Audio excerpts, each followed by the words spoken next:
ہمیں خدا وحدہ شریف نے نطق عطا کیا تاکہ ہم اہل بیت کے فضائل پڑھ سکیں، ہمیں سماعت عطا کی تاکہ اہل بیت کے فضائل سن کر خوش ہو سکیں، ہمیں اہل بیت کے فرش عزا سے متمسک رکھا تاکہ ہم گمراہ نہ ہوں۔ اہل بیت علیہ السلام کے در سے متمسک وہی ہوتا ہے جسے خدا توفیق دیتا ہے۔ آج کی مجلس کا عنوان ہے فلسفہ منیت۔ چند معروضات کی گفتگو کرنا ہے۔ میں نے آپ کے سامنے حدیث پیش کی جس میں سرور کائنات محمد مصطفیٰ مزمل مدثر ارشاد فرما رہے ہیں، حسین منی و انا من الحسین، حسین مجھ سے ہے اور میں حسین سے ہوں۔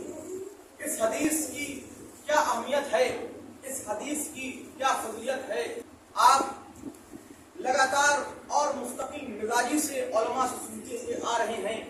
آپ نے سنا ہوگا کہ اس میں کتنی گہرائیاں مضمر ہیں، اور جو فلسفے کا عالم ہے وہ فلسفے کے نقطۂ نگاہ سے اس حدیث کی کیفیت کو بیان کرتا ہے۔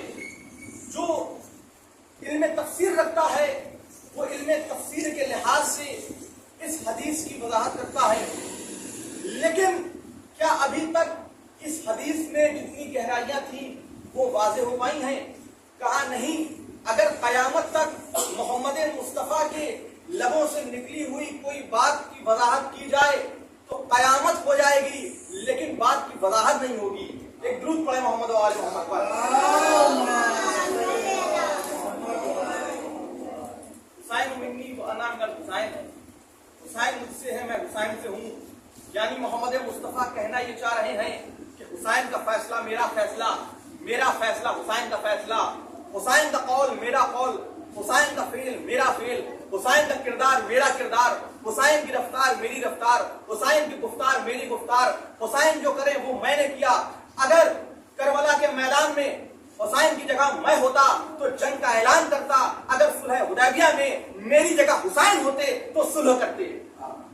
تو حسین منی و انا من الحسین میں کتنی گہرائیاں مضمر ہیں، کتنی کیفیتیں ہیں، اگر بیان کرتے رہا جائے تو کبھی بیان نہیں ہوں گی۔ تو فرش عزا آپ نے بچھا دیا ہے۔ آج محرم کی پہلی تاریخ ہے اور فرش عزا بچ چکا ہے۔ ادھر ماہ عزا عرش پر نمودار ہوا، آپ نے سیاہ کپڑے پہن لیے، آنکھوں میں اشک آ گئے۔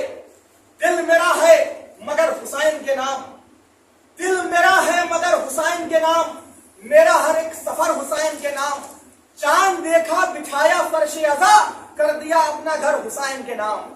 ایک درود پڑھے محمد و آل محمد پر۔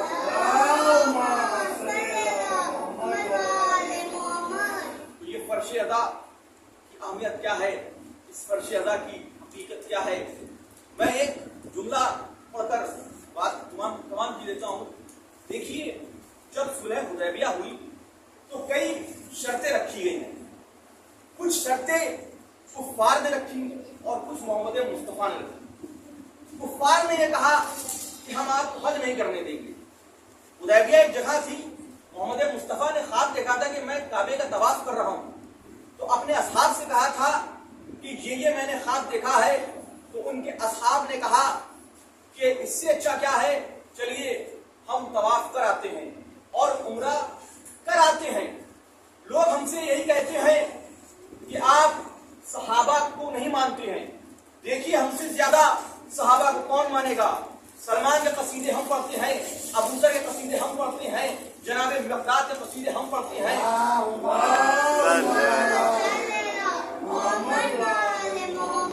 تمام اصحاب کے قصیدے ہم پڑھتے ہیں، پھر بھی ہم پر الزام لگایا جاتا ہے کہ آپ اصحاب کے قصیدے نہیں پڑھتے۔ ارے بھائی، جو اہل بیت کے در کا غلام ہے اس اصحاب کی ہم عزت کرتے ہیں، جو ان کے در سے دور ہے اسے ہم صحابی ہی نہیں مانتے تو اس کا تذکرہ کیا کریں گے؟ ایک درود پڑھے محمد و آل محمد پر۔ تو صلح حدیبیہ کا کیا منظر ہے؟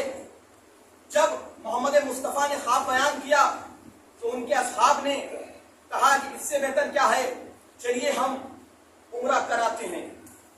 محمد مصطفیٰ چلے اور جب مکے میں کفار کو پتا چلا کہ محمد مصطفیٰ عمرہ کرنے کے لیے آ رہے ہیں تو ان میں سے کچھ لوگوں نے چیمن گوئیاں کی کہ آج لگتا ہے کہ محمد مصطفیٰ جنگ کریں گے، کچھ نے کہا کہ نہیں عمرہ کریں گے، کہا کہ کچھ بھی کریں آنے نہیں دیں گے، کہا کہ کچھ بھی کریں آنے نہیں دیں گے۔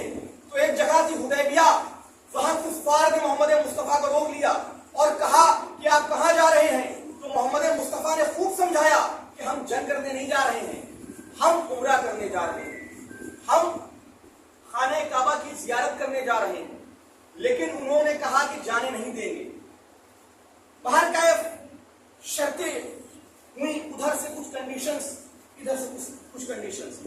انہوں نے کہا کہ اس مرتبہ تو نہیں جانے دیں گے، اس مرتبہ آپ چلے جائیں، اور ایک شرط یہ تھی کہ 10 سال تک جنگ نہیں ہوگی، 10 سال تک جنگ نہیں ہوگی۔ اس میں سے محمد مصطفیٰ کے ساتھ کچھ اصحاب تھے جو بڑے ذوقار تھے، کچھ کی عظمت بہت زیادہ تھی اور کچھ لباس صحابیت میں منافق بھی تھے۔ انہوں نے کہا کہ محمد مصطفیٰ جو ہیں جنگ کیوں نہیں کر رہے ہیں؟ ہمارے پاس لشکر بھی ہے، تلواریں بھی سنسنا رہی ہیں، تو ایسا کیا جائے کہ جنگ کر لی جائے۔ محمد مصطفیٰ جنگ کرنے کے لیے تیار نہیں ہیں، صلح کر رہے ہیں۔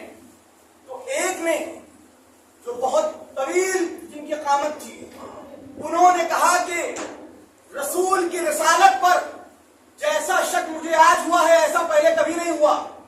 میں امت مسلمہ سے انصاف چاہتا ہوں، پہلی محرم کو ہم حسین کا تذکرہ کریں گے کہ ان کا تذکرہ کریں گے جنہوں نے رسول کی رسالت پر شک کیا؟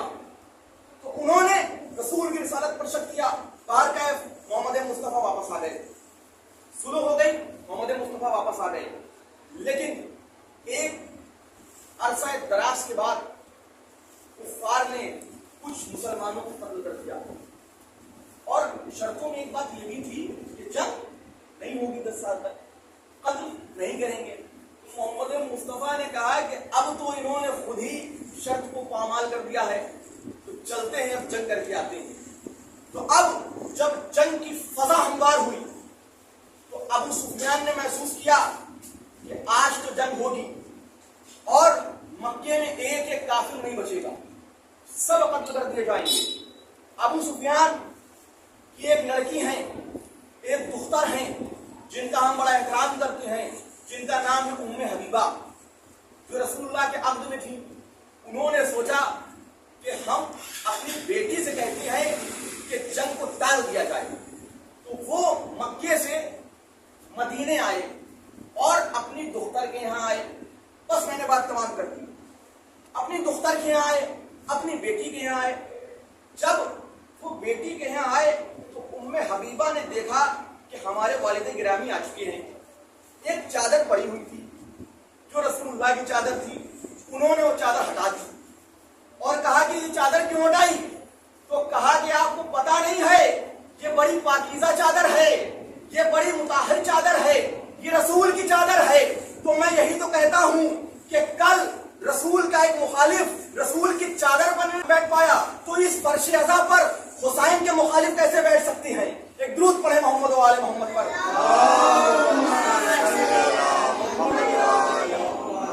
تو جو حسین کے مخالف ہیں اس فرش ازا پر کیسے آ سکتے ہیں؟ میں نے بات تمام کر دی۔ آج رب ہے، آپ جہاں دیکھیں حسین کا غم منایا جا رہا ہے، میں مجلسیں ہو رہی ہیں، آپ کے وقت دیکھ کر مجلسیں ہو رہی ہیں، ہر جگہ حسین کی یاد منائی جا رہی ہے، آپ نم ہے اور کیوں نہ ہو مولا حسین علیہ السلام کی قربانی ہے۔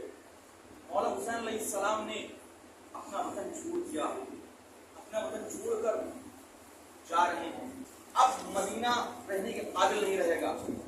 حسین قبر رسول پر آئے اور ایک بات کہی کہ اے میرے نانا، اب مدینہ رہنے کے قابل نہ رہا۔